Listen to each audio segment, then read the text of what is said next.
Savez-vous que le temps que vous passez seul avec le Seigneur, il n'est pas seulement pour vous? Ne cherchez pas à enseigner les voies de Dieu à vos enfants avant d'avoir entendu d'abord ce que Dieu a à vous dire. N'essayez pas de corriger votre mari ou de résoudre les problèmes avant d'avoir d'abord pris position à votre poste de guet. Avant d'avoir passé du temps en haut de la tour de garde. Avant d'avoir considéré le plan de Dieu pour voir ce qu'il a à vous dire. Vous écoutez le podcast de Réveille nos cœurs. Pour un prophète de l'Ancien Testament, c'était crucial d'écouter attentivement la voix de Dieu. Et d'ailleurs, c'est tout aussi important pour nous aujourd'hui. C'est ce qu'on va approfondir ensemble en continuant notre étude intitulée Habacuc, de la peur à la foi. Et n'oubliez pas, si vous avez manqué un des épisodes de cette série, vous pouvez tous les retrouver sur notre site réveillenocœurs.com. Nous en arrivons enfin aujourd'hui au 2e chapitre d'Habacuc. Peut-être que vous aviez l'impression qu'on n'y arriverait jamais. Ce chapitre 2 contient 3 versets très connus et si vous avez la possibilité de lire en même temps que moi, je vous invite à ouvrir votre Bible au chapitre 2, le verset 4, la deuxième partie de ce verset. Le juste vivra par sa foi. Vous avez déjà entendu ça? Le juste vivra par sa foi. C'est un verset qui est cité 3 fois dans le Nouveau Testament, un des versets les plus connus et l'un des plus importants de toute la Bible. On va y arriver d'ici quelques épisodes. Et peut-être que le verset 14 vous est également familier. La terre sera remplie de la connaissance de la gloire de l'Éternel, tout comme le fond de la mer est recouvert par de l'eau. Ça nous dit quelque chose de la portée, de l'étendue du plan de Dieu. Ça nous donne de l'espoir et ça nous rappelle ce à quoi nous devons nous attendre durant notre existence sur cette planète en souffrance, alors que nous avons à faire face aux Chaldéens et aux difficultés que nous rencontrons. Et il y a le verset 20, qui est également un passage très connu. « L'Éternel, lui, est dans son saint temple, que toute la terre fasse silence devant lui. » Vous l'avez probablement déjà entendu ou vous l'avez vu écrit sur les murs d'une église. En réalité, c'est pas vraiment à ça que ce verset s'applique, mais quand on arrivera à la fin du chapitre 2, on va découvrir ce qu'il veut réellement dire. Donc, ce sont 3 versets connus et je pense que ça va être passionnant pour nous ces prochains temps de découvrir pourquoi ces versets sont dans la Bible, comment ils s'insèrent dans leur contexte et ce qu'ils ont à voir avec le grand plan de Dieu. Mais aujourd'hui, on commence au chapitre 2, le premier verset. Pour celles et ceux d'entre vous qui n'ont pas pu écouter les épisodes précédents, permettez-moi de faire un petit récapitulatif. Habacuc a eu un dialogue très intense, sincère et honnête avec Dieu. Il regardait autour de lui, il voyait parmi le peuple de Dieu des choses qui ne devraient pas se produire. Il voyait le péché, la violence, l'injustice, les gens qui bravaient la loi de Dieu en désobéissant. Et personne ne faisait rien. Et même les gens au pouvoir ne prenaient pas les choses suffisamment au sérieux. Habacuc était vraiment accablé non seulement à cause de ce qui se passait, mais aussi parce qu'il avait l'impression que Dieu ne faisait rien, lui non plus. Alors il a crié à Dieu, il a prié, il lui a adressé des requêtes, et enfin, Dieu lui dit « Je suis en train de faire une œuvre à ton époque, de ton vivant. » Je ne suis pas passif, je reste pas à ne rien faire comme tu le penses. Contrairement à toutes les apparences, je suis à l'œuvre. Mais la manière dont je vais opérer n'est probablement pas celle que tu imaginais. Et il continue de dire à Habacuc qu'il prépare les Chaldéens, ou les Babyloniens selon la traduction, pour venir discipliner le peuple juif. Et Habacuc réagit « Waouh, c'est pas tout à fait ce que j'avais en tête. Je sais qu'ils ont besoin d'être disciplinés, je sais qu'ils ont besoin d'être châtiés, mais les Chaldéens, eux, ils sont vraiment, vraiment mauvais. Comment est-ce que tu peux utiliser un peuple aussi méchant, vicieux, violent et impitoyable que les Chaldéens? Comment est-ce que ces gens peuvent être un instrument entre tes mains pour accomplir tes plans, tes desseins? Comment un Dieu saint peut utiliser des gens impies pour accomplir son œuvre? Donc Habacuc, il est en train de lutter avec Dieu. D'ailleurs, c'est ce que veut dire son nom, celui qui lutte. Il se bagarre avec ces questions difficiles. Et puis on a vu aussi que ce n'est pas mauvais de poser des questions à Dieu. Des questions comme « Pourquoi ?» ou « Combien de temps encore ?» Tant qu'on ne le fait pas avec colère, les poings serrés, mais avec un cœur sincèrement en recherche. Et je crois que c'était vraiment le cas dans le cœur d'Habacuc. Mais alors qu'il se pose toutes ces questions, il en vient à comprendre quelque chose par rapport à Dieu. quelque chose qui est plus important que le fait d'obtenir toutes les réponses. Il vous est peut-être arrivé de dire « j'ai hâte d'arriver au ciel parce qu'alors je saurai toutes les réponses aux choses qui n'avaient pas de sens ici-bas ». Mais ce n'est pas comme si Dieu allait dérouler un immense écran ou quelque chose du genre pour y afficher toutes les réponses à nos questions quand nous arriverons auprès de lui. Je ne suis pas sûre que ça va être aussi important que ça, parce qu'on verra Dieu tel qu'il est. Il sera lui-même une réponse suffisante. Et en réalité, c'est ce que Dieu fait pour Habakkuk. Il se révèle en lui disant « Habakkuk, je suis la réponse à tes questions, à tes problèmes, à tes préoccupations. Quand tu n'arrives pas à me comprendre, ni moi, ni mes voix, ce que tu peux faire, c'est avoir confiance en moi. » Et finalement, tout ramène à ce verset qui dit « Le juste vivra par sa foi ». Vous allez entendre ça plusieurs fois avant la fin de cette série. Donc à la fin du premier chapitre, Habakkuk était perplexe quant à la manière dont Dieu pourrait utiliser les Chaldéens, une manière dont il nous a donné une description assez crue et violente. C'est comme si on parlait de poissons de la mer, que les Chaldéens viennent pêcher avec leurs crochets et sortent brutalement de l'eau. Ils massacrent les gens impitoyablement. Est-ce que tout ça, ça va durer éternellement ? Habakkuk s'est adressé à Dieu avec colère en lui décrivant ses craintes. C'est ce qu'on lit au dernier verset du premier chapitre. Va-t-il toujours vider son filet et égorger sans pitié les nations ? Quand j'ai médité sur ce passage, j'avais l'impression qu'à ce moment-là, il y avait comme une grande pause, un silence, et qu'il n'y avait pas de réponse. Alors, qu'est-ce que va faire Habakkuk ? Qu'est-ce qu'il va faire dans ce silence ? Eh bien, on y est, au chapitre 2, premier verset. Il dit « Je veux être à mon poste et me tenir sur la tour. Je veux veiller pour voir ce que l'Éternel me dira et ce que je répliquerai à mes reproches. » Eh bien, je crois que ce verset est le tournant du livre d'Habakkuk et même de son histoire. Il monte sur le rempart dans sa tour de guet « Je me tiendrai sur la tour ». Je ne crois pas que ce soit une tour au sens propre du terme. La plupart des commentateurs sont d'accord là-dessus. C'est une image dont se sert Habakkuk pour dire « Je vais aller dans un endroit calme, seul, pour prendre du recul et regarder. Regarder pour essayer d'avoir le point de vue de Dieu sur ce qui est en train de se passer. » Cette image, elle met en évidence l'attitude d'attente d'Habakkuk. Il se met dans la peau d'un guetteur, comme une sentinelle sur une tour de guet, et on peut facilement imaginer une grande tour avec une sentinelle qui se tient debout en train de regarder attentivement tout autour. Ce que Habakkuk cherche à obtenir, c'est une vue d'en haut. Il ne veut pas seulement voir ce qui se passe au sol, il veut être capable de regarder ce qui se passe à l'horizon, avec une vue d'ensemble. Donc il dit, je vais prendre de la hauteur par rapport à mes circonstances. Je veux avoir la perspective de Dieu sur tout ça. Laissez-moi vous dire, chers amis, c'est dans cette position d'attente, de veille, que se trouve l'espoir. C'est là qu'on trouve de nouvelles perspectives. C'est là qu'on regarde vers le Seigneur, qu'on l'attend, qu'on l'écoute. C'est là qu'on va enfin arrêter de parler et qu'on va le laisser parler.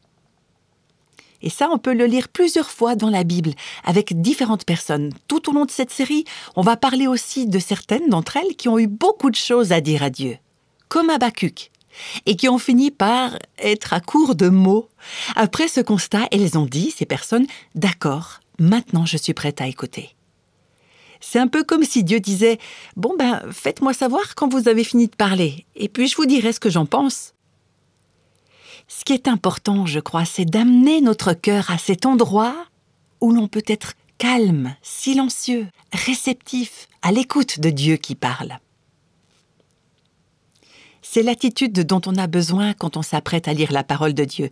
Je vais me tenir à mon poste de garde. Récemment, j'ai utilisé ce verset dans mon temps de méditation. Je veux être à mon poste et me tenir sur la tour. Je veux veiller pour voir ce que l'Éternel me dira. Ce n'est plus moi qui donne des réponses à Dieu. Ce n'est plus moi qui dis à Dieu comment diriger l'univers. Ce n'est plus moi qui pose toutes mes questions à Dieu.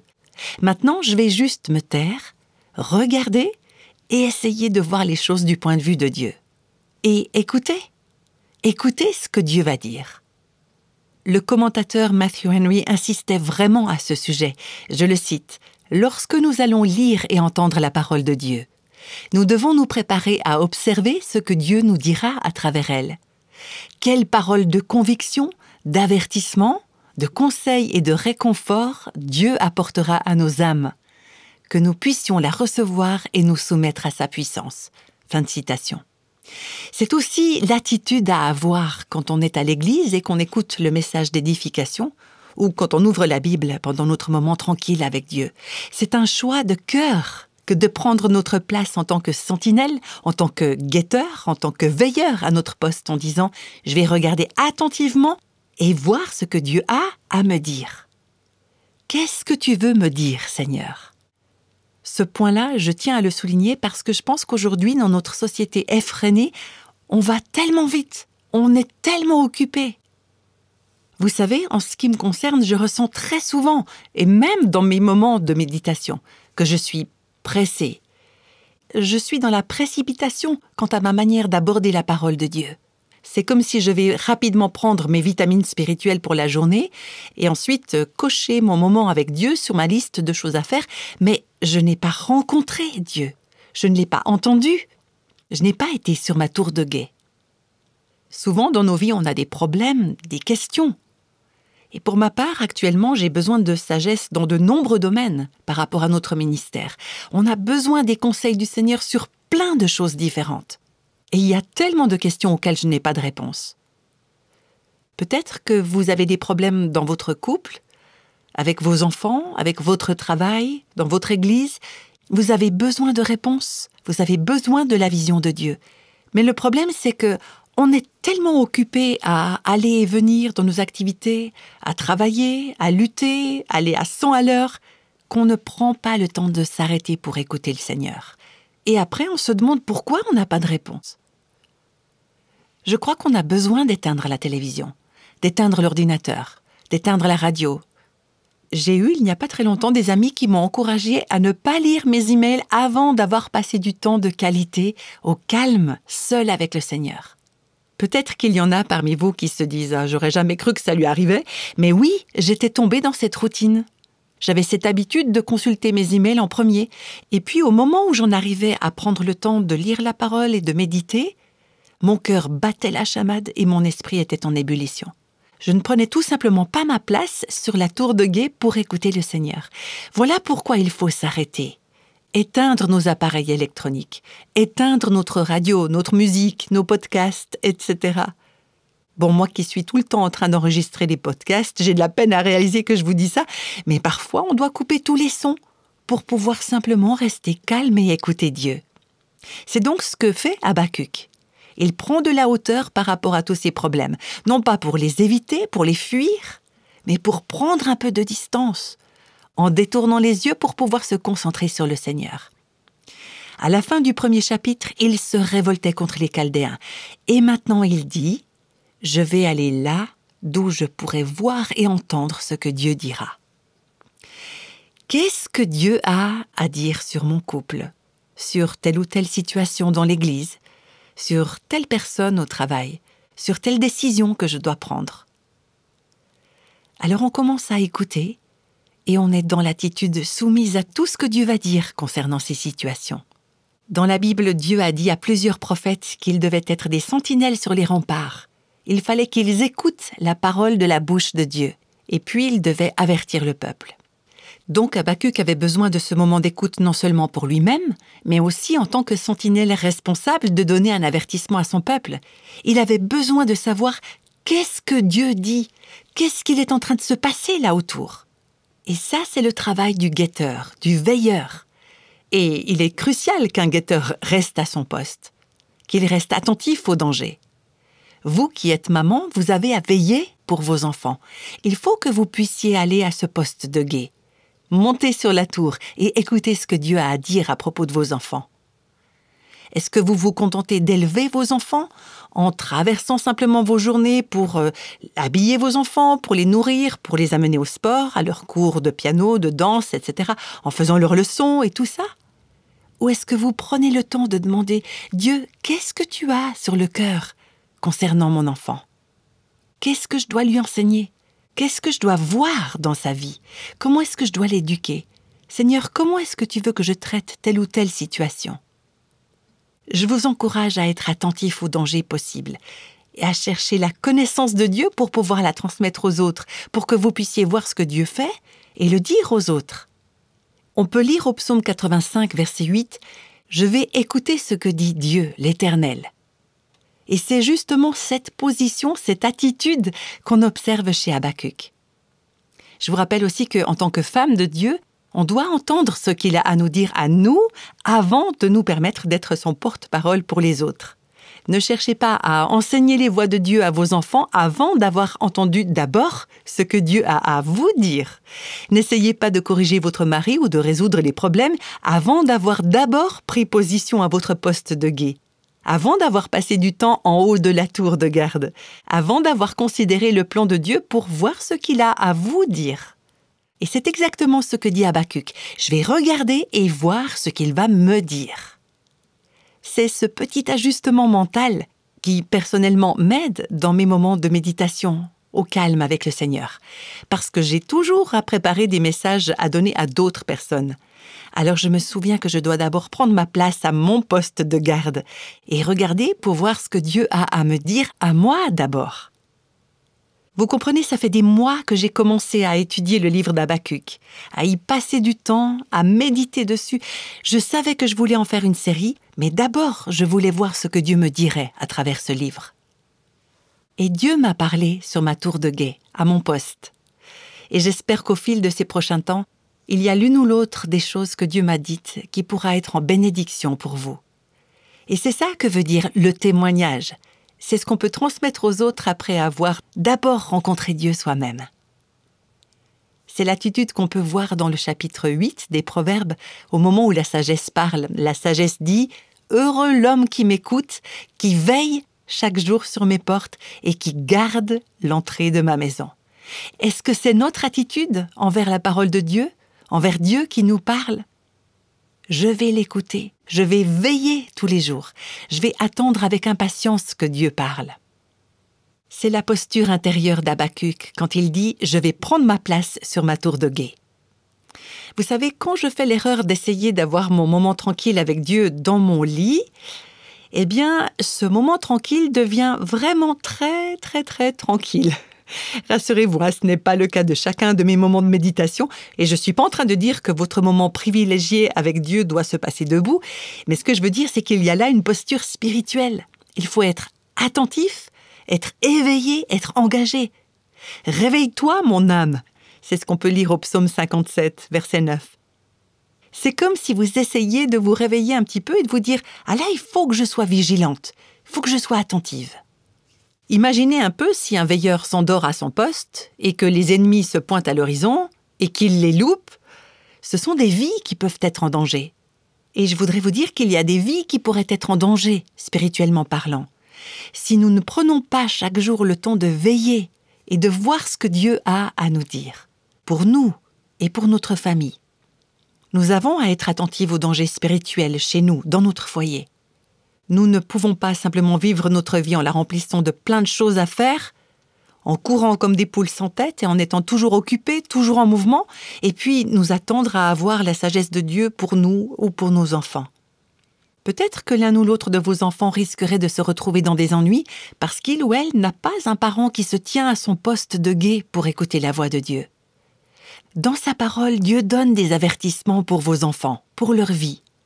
Maintenant, je ne dis pas que si vous gardez cette attitude de guet, il n'y a aucun de vos enfants qui rencontrera des problèmes.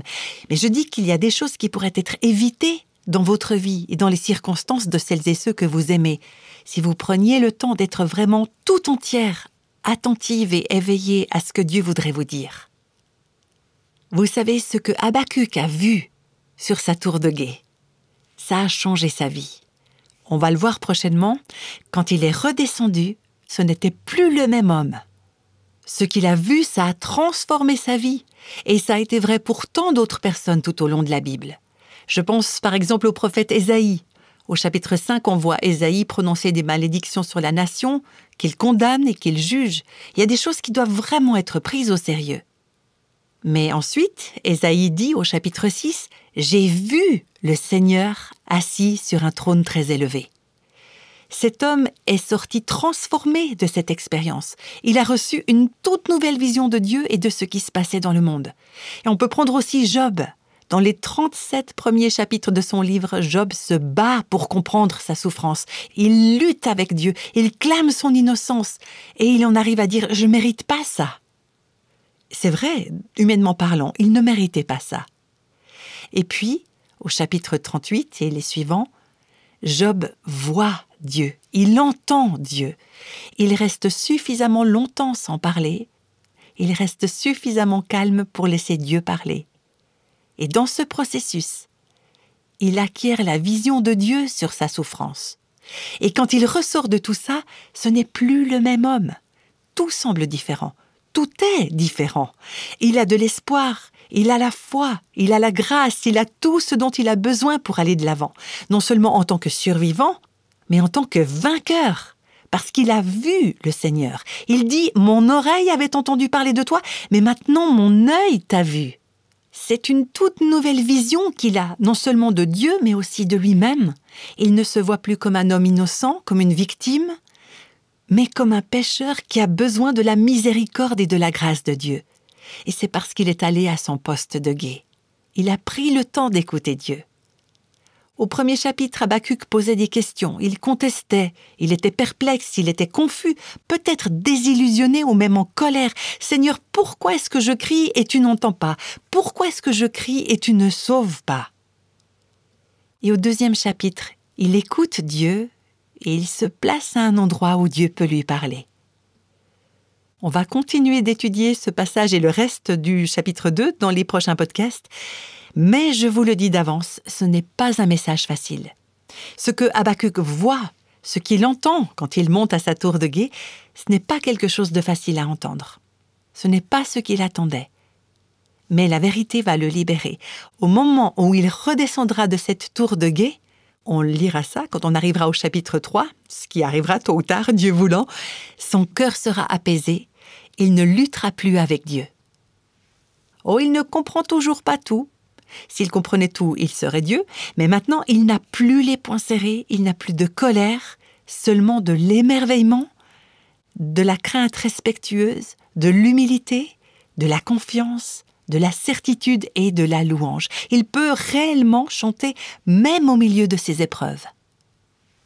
Où se trouve le point de bascule dans le livre d'Habakkuk? Eh bien, juste ici, chapitre 2, premier verset. « Je veux être à mon poste et me tenir sur la tour. Je veux veiller pour voir ce que l'Éternel me dira. » Alors c'est quoi la tour de guet? C'est un cœur tourné vers Dieu, un cœur qui s'élève au-dessus des voix, au-dessus des bruits et du tumulte de ce monde. Habakkuk a fait un discours à Dieu, c'était le chapitre 1er. Maintenant, il arrête de parler, il écoute, il attend pour écouter Dieu et ça transforme tout.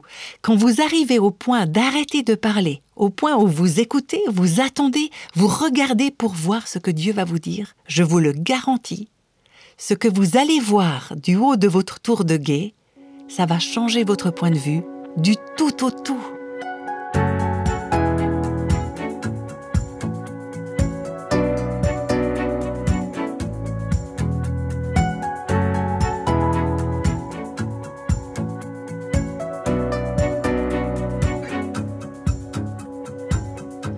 Alors, je vous pose la question, avez-vous passé beaucoup de temps à la tour de guet? On vient de voir pourquoi c'est si important pour nous tous de nous connecter avec Dieu chaque jour par la prière et par la parole de Dieu. Pour terminer, je vous invite à prier ensemble. Seigneur, voudrais-tu bien nous montrer ce que ça veut dire pour nous de prendre place à notre tour de guet, de nous poster sur une tour, de regarder pour voir ce que tu vas nous dire? S'il te plaît, montre-nous comment faire ça dans le tumulte et dans l'agitation de notre vie de tous les jours. Aide-nous à faire tout ce qui est nécessaire pour monter là-haut, pour te rencontrer, pour t'écouter. Et merci, parce que depuis cette position, tu vas te révéler à nous et tu vas nous dévoiler tes voies, tes chemins. Merci de nous changer. Merci de changer notre vision des choses. Merci de changer nos vies alors que nous cherchons à voir ce que tu vas dire. C'est au nom de Jésus que nous prions ensemble. Amen.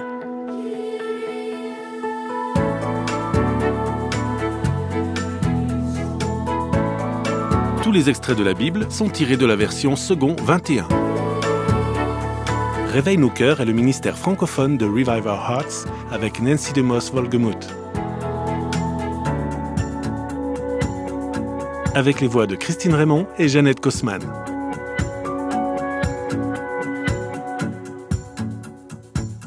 Quelle que soit la saison de votre vie, Réveille nos cœurs vous encourage à trouver la liberté, la plénitude et à porter du fruit en Christ.